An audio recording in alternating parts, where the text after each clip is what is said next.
This show has not been sponsored by anyone yet, but I have been asked to make this announcement as a white guy to make things sound more official.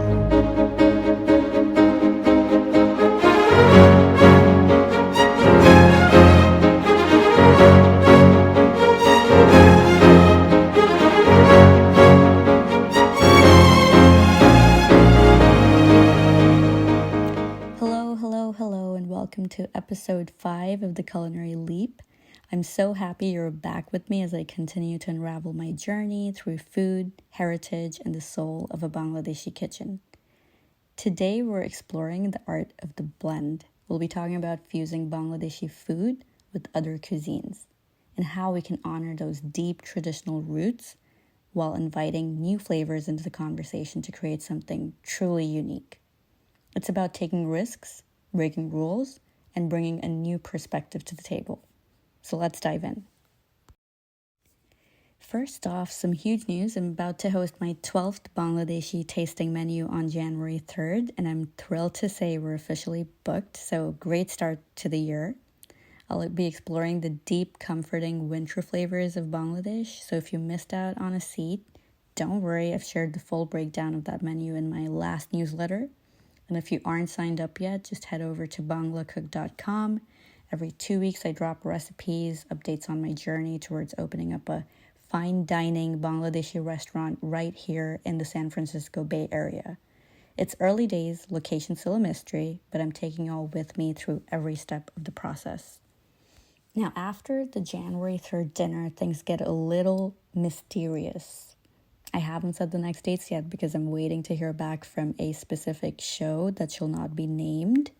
If I get in, I hope I'll be filming through, I think, January and February is what they said.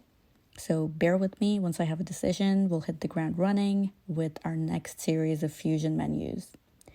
And speaking of fusion, that is the heart of today's episode. I recently ran a poll on my newsletter and Instagram asking what fusion you wanted to see next. Would it be Japanese, Chinese, Italian, or American? And the winner, well, there was a tie between Japanese and Chinese.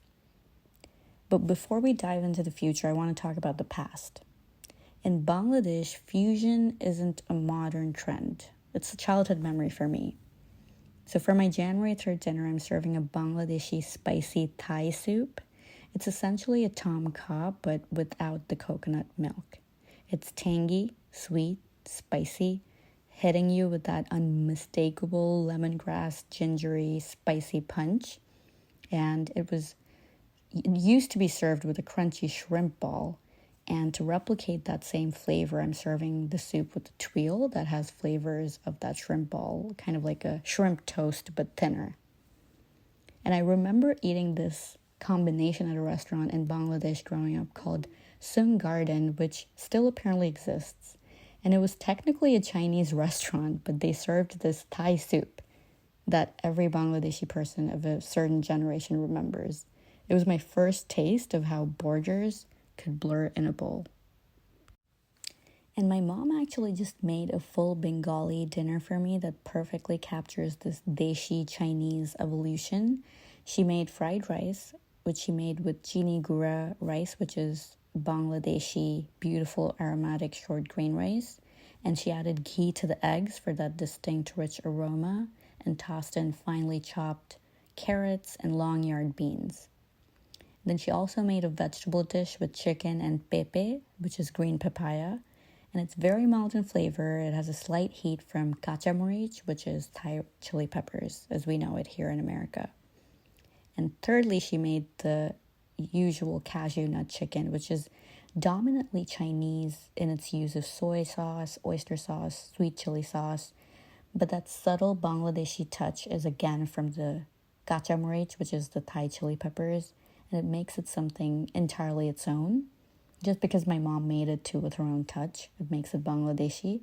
So to a purist, it might not be Chinese, it might not be Bengali, but to us, it's the flavor of home. It's about taking the soul of one culture and using the tools of another. So how do we take that same spirit and apply it to Japanese cuisine, which a lot of you voted for? This is going to be a tough one. Japanese flavors are famously subtle. They aren't usually bang in your mouth like Bangladeshi food. Well, most of Bangladeshi food, we have a lot of subtle stuff too that I love, like lao and mach. But there are bridges between the two cuisine. You can find bridges and connections between any cuisine in this world, I think. So I'm going to talk about 3 bridges that I've been thinking about. I've come up with a lot more, but I think focusing in on 3 in this podcast will be a good use of our time. So the first bridge is the glaze, the teriyaki glaze. So transforming that teriyaki glaze by using gur, which is molasses, would be hopefully distinct enough and make it like a smoky gur would be transformational enough and distinct enough to make it Bangladeshi. So until I try it, I won't know. I'll keep you posted. The second bridge is the nasal heat. So this is a big one. In Japan, you have wasabi, and in Bangladesh, we have mustard seeds, or what we call sorshe. And both offer this nasal heat, that sharp sinus-clearing sting that vanishes as quickly as it arrives. And exploring that marriage of wasabi and mustard oil is going to be, I think, a game changer, honestly. So the third bridge I'd like to explore is batters. So we have our tempura batter in Japanese cuisine, which is a light texture, which I absolutely love.